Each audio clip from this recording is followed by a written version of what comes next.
Hello friends, welcome back to my channel learn with Gun. So friends, आज हम पढ़ेंगे अपने वही सब्जेक्ट इन्वेस्टमेंट एनालिसिस में एक नए टॉपिक के बारे में। इससे पहले हम पढ़ चुके हैं इन्वेस्टमेंट के बारे में, उसके meaning, objective and investment Avenue के बारे में।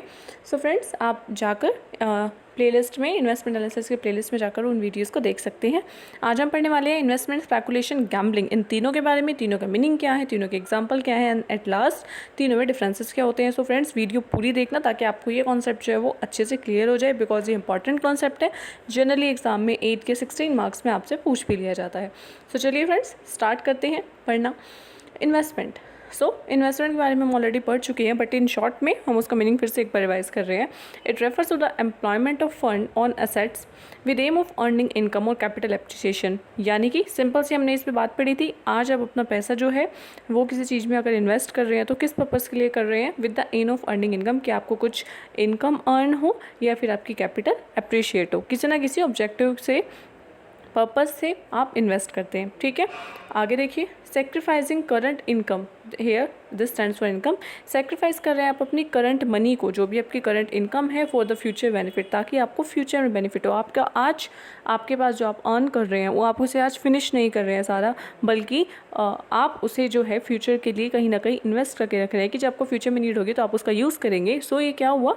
इन्वेस्टमेंट होगा एक तरीके की, चाहे आप फिर उसे कहीं पर भी करें। बहुत डिफरेंट टाइप के एवेन्यूज़ होते हैं जिसको हम ऑलरेडी पढ़ चुके हैं, चाहे आप बैंक में रखें अपने जो और भी बहुत सारे शेयर्स, बॉन्ड्स, म्यूचुअल फंड्स, आप कहीं पर भी अपना पैसा रखें, रियल एस्टेट, प्रीशियस मेटल्स, सो वो आपकी इन्वेस्टमेंट कहलाएगी। आगे देखिए। एग्जांपल तो आपको पता है कि हम पढ़ ही चुके हैं इन्वेस्टमेंट का। अगर आपने इन्वेस्टमेंट किया हुआ है स्टॉक में, अगर आप स्टॉक में कर रहे हैं, आपने अगर उन मनी से बॉन्ड्स खरीदे हुए हैं या फिर आप रियल एस्टेट में पैसा इन्वेस्ट कर रहे हैं, यानी कि प्रॉपर्टी में, रियल एस्टेट में पैसा इन्वेस्ट करें। ये भी आगे डिफरेंट टाइप की होती है। कमर्शियल में कर रहे हैं, एग्रीकल्चर में कर रहे हैं, या सेमी अर्बन लैंड में कर रहे हैं आप। So these are all the example of investment, right. Next देखिए, अब हम बात करेंगे स्पेकुलेशन की। देखिए, जनरली मार्केट में बहुत लोगों को ये लगता है कि स्पेकुलेशन मीन्स, देखिए फ्रेंड्स, मार्केट में 3 टाइप के पीपल होते हैं जो कि इन्वेस्ट करते हैं। मार्केट की बात हम यहाँ शेयर से, बॉन्ड वाली मार्केट से कर रहे हैं। एक होते हैं इन्वेस्टर, दूसरे होते हैं स्पेकुलेटर, ठीक है, और देन थर्ड होते हैं आर्बिट्रेजर।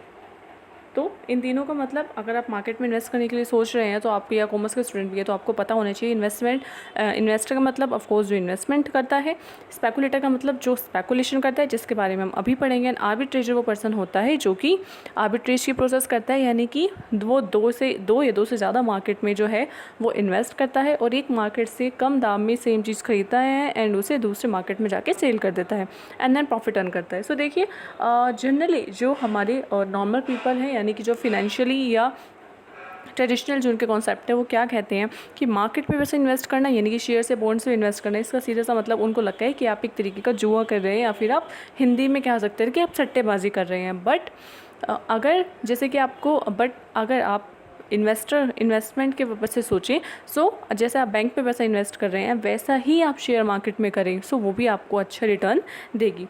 ठीक है। हम बात कर रहे थे स्पेकुलेशन की, वो मुझे कॉन्सेप्ट वो तीनों बताने इंपॉर्टेंट लगे तो मैं डिस्कस किया। स्पेकुलेशन का यहाँ पे मैंने आपको पता है, जो स्पेकुलेशन करता है वो स्पेकुलेटर होता है, एंड इसे आप हिंदी में कह सकते हैं सट्टेबाजी, जो आप कर रहे हैं मार्केट में। ठीक है। इन्वेस्टमेंट में क्या था कि आप करंट इनकम को सेक्रीफाइस कर रहे हैं फ्यूचर में होने वाले गेन के लिए, और आप काफ़ी ज़्यादा उसमें एनालिसिस करते हैं इन्वेस्टमेंट करने के लिए, जो आप आगे पढ़ेंगे। स्पेकुलेशन में क्या होता है, आप taking calculated business risk for the purpose of earning short term profit. इसमें जो है ना, लॉन्ग टर्म के लिए प्रॉफिट नहीं कमाया जाता, जबकि इन्वेस्टमेंट में ऐसा किया जाता है। स्पेकुलेशन में शॉर्ट टर्म के लिए प्रॉफिट कमाना होता है, और आप इसमें थोड़ा बहुत देखते हैं कि आपको कहाँ बिजनेस रिस्क है, कहाँ नहीं है, जहाँ आपको लगता है प्रॉफिट होगा वहाँ आप पैसा लगा देते हैं। ठीक है। आगे देखिए, स्पेकुलेशन के बारे में और क्या कहते हैं। Attempt to gain profit for the future price changes. अगर देखिए, ये एक पर्सन है, मिस्टर ए, ये नाम है इनका। इन्हें लगता है कि मार्केट में TCS शेयर्स की अगर प्राइस की बात कर रहे हैं, ये ना अभी नेक्स्ट मंथ में अप होने वाले हैं और काफ़ी अच्छा इसमें जो है उछाल आएगा इनके शेयर्स में, तो मैं इसके काफ़ी सारे शेयर्स खरीद लेता हूँ। तो उन्होंने बहुत सारे शेयर्स खरीद लिए, एंड उसके एक्सपेक्टेशन के अकॉर्डिंग जैसे ही नेक्स्ट मंथ में उनके प्राइस अप हुए, उन्होंने उसको बेच दिया। तो इससे क्या हुआ, शॉर्ट टर्म प्रॉफिट अर्न हुआ इन्हें। ठीक है। यही हुआ स्पेकुलेशन। और ये अपोजिट भी हो सकता है, जैसे कि उन्हें लगा कि प्राइस अप है तो उन्होंने खरीद लिया, कहीं लगता है कि प्राइस डाउन जाने वाली है तो वो उसे सेल करना स्टार्ट कर देते हैं। सो यही होता है स्पेकुलेशन, कि जो आप अपने माइंड का यूज़ करके, अपनी प्रिडिक्शन करके एंड देन शॉर्ट टर्म के लिए जो आप करते हैं वो होता है आपका स्पेकुलेशन। नेक्स्ट देखिए, इसका मोटिव क्या होता है। मोटिव हमारा स्पेकुलेशन का क्या होता है, take maximum advantage from fluctuation in the market. Simple सी बात है, मार्केट में आपको पता है डे टू डे फ्लक्चुएशंस आती है, तो उन फ्लक्चुएशंस का बेनिफिट उठाना, मैक्सिमम एडवांटेज लेना आपका मोटिव होता है स्पेकुलेटर का। ठीक है, सो फ्रेंड्स ये हुआ स्पेकुलेशन का मीनिंग। आपको डिफरेंस से काफ़ी अच्छा क्लियर हो जाएगा, सो वीडियो को पूरा देखना फ्रेंड्स। नेक्स्ट देखिए, एग्जांपल क्या होता है स्पेकुलेशन के। ऑप्शंस में आप पैसा लगा रहे हैं, फ्यूचर्स में लगा रहे हैं, या बिटकॉइन में आप पैसा लगा रहे हैं, तो ये सब जो है वो स्पेकुलेशन में एग्जाम्पल है। ठीक है, नेक्स्ट देखिए, अब हम बात करते हैं गैम्बलिंग की। गैम्बलिंग का मतलब होता है जुआ।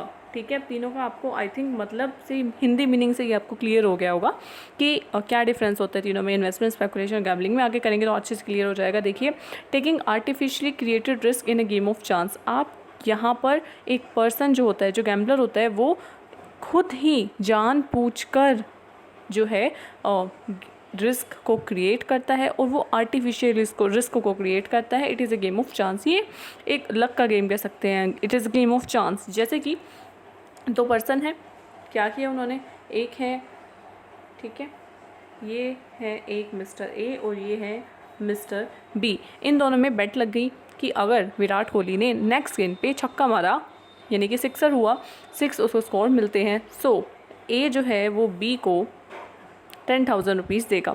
ठीक है, लेकिन अगर ऐसा नहीं हुआ, वो 6 जो है वो अर्न नहीं कर पाया, सो रिवर्स देन बी को उसे देने पड़ेंगे। सो ये क्या हुआ, इट इज़ गैम्बलिंग। आप बेट लगा रहे हैं, है ना, तो ये जुआ ही है एक तरीके का।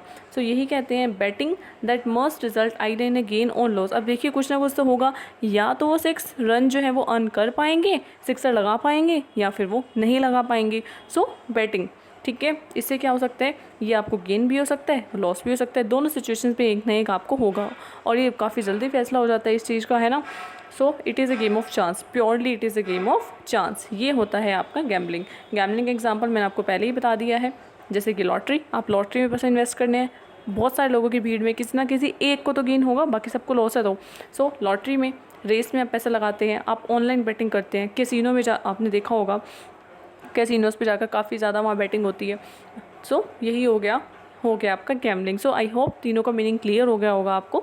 अगर आपको कुछ भी इसमें समझ आए तो फ्रेंड्स प्लीज़ आप कमेंट करके पूछ सकते हैं। अब हम बात करते हैं कि इन तीनों के बीच में डिफरेंसेस क्या होते हैं। फ्रेंड्स इससे पहले भी बहुत सारे अपलोड में कर चुकी हूँ, तो आप प्लेलिस्ट में जाकर सभी वीडियोज़ को चेक कर सकते हैं। चैनल को सब्सक्राइब करना बिल्कुल मत भूलना।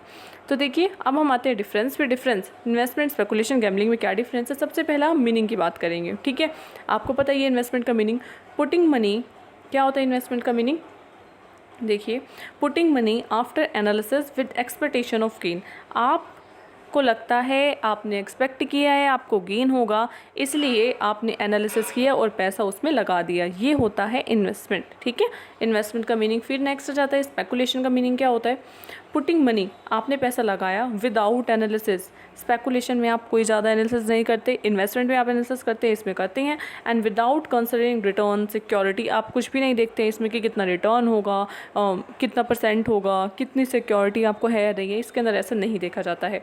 जबकि गैम्बलिंग में आप क्या करते हैं, putting money in a zone where risk is artificial created. वहाँ आप पैसा लगा रहे हैं जहाँ आपने रिस्क को आर्टिफिशियली क्रिएट किया है। ठीक है, सो ये हो गया गैम्बलिंग। नेक्स्ट देखिए, पहला सेकंड पॉइंट मीनिंग आपने कर लिया। नेक्स्ट देखेंगे हम रिस्क की क्या बात करते हैं कि इन्वेस्टमेंट में जो रिस्क होता है वो कैसा होता है, लो टू मॉडरेट लेवल का रिस्क होता है। इन्वेस्टमेंट में काफ़ी रिस्क जो होता है वो कम होता है, या फिर मीडियम टर्म पे आप उसे कह सकते हैं। जबकि स्पेकुलेशन में जो होता है रिस्क वो काफ़ी हाई लेवल का होता है, एंड गैम्बलिंग में जो रिस्क होता है वो वेरी हाई लेवल, ये बहुत ज़्यादा एक बहुत हाई लेवल का होता है। बिकॉज आपको नहीं पता अगले ही पल में आपके पास पैसा काफ़ी सारा आ जाएगा, काफ़ी सारा पैसा आपके हाथ से चला जाएगा। तो रिस्क जो होता है वो बहुत हाई होता है। ठीक है, नेक्स्ट देखिए, अब रिस्क जो है, रिस्क और रिटर्न का सेम रिलेशनशिप चलता है, आपको पता ही है। रिस्क ज़्यादा तो रिटर्न ज़्यादा, क्या कहा जाता है ऐसा। सो इसके रिस्पेक्ट में देखिए, रिटर्न इन्वेस्टमेंट में यही है इन्वेस्टमेंट। सो रिटर्न, अगर अब देखिए रिस्क इन्वेस्टमेंट में क्या था, लो टू मॉडरेट था, तो इसमें भी मॉडरेट लेवल का आपको रिटर्न मिलता है विद लिमिटेड रिस्क, और रिस्क भी इसमें कम होता है। इसमें आपको हाई रिटर्न मिलता है स्पेकुलेशन में, और आपको गैम्बलिंग में very high return, very high risk, very high return. Next देखेंगे टाइम की बात कर रहे हैं कि इन्वेस्टमेंट कोई भी पर्सन अगर करता है तो वो किस पर्पज़ से करता है। आप एफडी कराने जा रहे हैं, ठीक है, आप किसी प्रॉपर्टी में पैसे इन्वेस्ट कर रहे हैं, सो क्यों कर रहे हैं, कितने टाइम और रीज़न के लिए कर रहे हैं, आप लॉन्ग टाइम और रीज़न होता है, मंथ से काफ़ी ईयर्स तक आपका ये टाइम पीरियड हो सकता है। जबकि स्पेकुलेशन में ये शॉर्ट होता है, मिनट टू मंथ, कुछ मंथ के लिए, इनफैक्ट आप कुछ मिनट के लिए या कुछ डेज़ के लिए भी आप इसमें कर सकते हैं। जबकि इसमें वेरी शॉर्ट, आपने अभी बेट लगाई अपने फ्रेंड से, 1 मिनट बाद आपका फैसला डिसाइड हो गया, तो वेरी इसमें टाइम पीरियड जो होता है, टाइम ओरिजिन काफ़ी शॉर्ट होता है, quick at a time, because it's a game of chance, ठीक है। सो नेक्स्ट डिफरेंस में हम देखेंगे एनालिसिस, कि ऐसा एनालिसिस किया जाता है इन्वेस्टमेंट के अंदर एनालिसिस किया जाता है, थोरो एनालिसिस, ठीक है। काफ़ी ज़्यादा आपको इन्वेस्टमेंट करने के लिए एनालिसिस करना पड़ता है, जो हम आगे अपनी नेक्स्ट वीडियोज़ में भी पढ़ेंगे किस टाइप के एनालिसिस किए जाते हैं। और जबकि इसमें स्पेकुलेशन में एनालिसिस करते हैं बट बहुत कम, जैसे कि आपने प्रिडिक्ट किया कि इसके प्राइस, आपने कहीं न्यूज़ सुनी किसी कंपनी के बारे में और आपको लगा कि इसका काफ़ी अच्छा इफेक्ट पड़ेगा, सो आपको लगा कि इसके शेयर्स का प्राइस भी इंक्रीज़ होगा, सो आपने खरीद लिए, तो एनालिसिस किया बट आपने बहुत कम। लेकिन इसमें तो आप कोई एनालिसिस नहीं करते हैं बेटिंग लगाने में, तो राइट। नेक्स्ट डिफरेंस देखिए, टूल्स एंड टेक्निक, किस टाइप की टूल्स एंड टेक्निक यूज़ की जाती है इसके अंदर। फंडामेंटल एनालिसिस किया जाता है, या वैल्यूएशन कर जाता है, या फिर एक्सपीरियंस, ये सब चीज़ें इन्वेस्टमेंट पे यूज़ करी जाती हैं, ठीक है। जबकि इसमें टेक्निकल एनालिसिस किया जाता है, आप इन सब के बारे में नेक्स्ट वीडियोज़ में पढ़ेंगे। तो टेक्निकल एनालिसिस किया जाता है स्पेकुलेशन में, एंड गैम्बलिंग में किया जाता है बिल्कुल प्रोबेबिलिटीज़, एडवाइस, है ना, ये सब काम जो है किए जाते हैं। यानी कि एक तरीके से इसमें जो लक फैक्टर होता है ना, लक फैक्टर इसमें आपका काम करता है, because it's a game of chance betting, यही। नेक्स्ट और देखिए कुछ और हम डिफरेंसेस की बात कर लेते हैं ताकि ये कॉन्सेप्ट आपको बिल्कुल क्लियर हो जाए। प्लानिंग की बात करें तो इन्वेस्टमेंट में आपको लॉन्ग प्लानिंग की रिक्वायर्ड होती है, जबकि स्पेकुलेशन में मॉडरेट लेवल की, एंड ऑफ कोर्स आपका जो ये लास्ट गैम्बलिंग है, इसमें आपको प्लानिंग की ज़रूरत होती ही नहीं है। उसके बाद और नेक्स्ट देखिए किस टाइप के पर्सन इन्वेस्टमेंट करते हैं, जो कि कंजर्वेटिव होते हैं, जो कि ज़्यादा रिस्क नहीं लेना चाहते, जो मनी मैनेजर्स होते हैं, है ना, वो जो है इन्वेस्टमेंट करते हैं। साथ ही साथ आप कह सकते हैं जो कि ऐसे पर्सन जो उन्हें बहुत अच्छे से जो अपनी मनी को मैनेज करके रखते हैं, और उनका पैसा जो है उनकी वाइट बनी है बिल्कुल, ठीक है। नेक्स्ट देखिए इन्वेस्टमेंट स्पेकुलेशन की बात करें, एग्रेसिव कुछ होते हैं, हैजर्ड्स होते हैं, कुछ फंड प्लेयर्स होते हैं, वो उस टाइप के पर्सन स्पेकुलेशन में पैसे इन्वेस्ट करते हैं। And then player with who believe in luck, gambling में कौन से पर्सन पैसा इन्वेस्ट करते हैं, बेटिंग शर्त कौन लगाता है, जो कि लक फैक्टर में अपना बिलीव करते हैं। So these all the differences between this. इसके साथ साथ आप इसके नेक्स्ट एग्जाम्पल एक और डाल सकते हैं, आप इसके अंदर अपने एग्जाम्पल डाल सकते हैं, जो भी आपका डिफरेंस का एक अच्छा पॉइंट क्रिएट हो जाएगा। एग्जाम्पल हम पहले पढ़ ही चुके हैं। सो फ्रेंड्स, ये वो इन्वेस्टमेंट स्पेकुलेशन गैम्बलिंग के बारे में। अगर आपको कुछ भी क्वेरी हो, ये कोई भी आप सजेशन देना चाहते हो, तो आप कमेंट कर सकते हैं। चैनल को सब्सक्राइब करना बिल्कुल मत भूलना, ऑफकोर्स हमारा ही चैनल है। टिल देन स्टे ट्यून्ड, मिलते हैं नेक्स्ट वीडियो में। Thank you.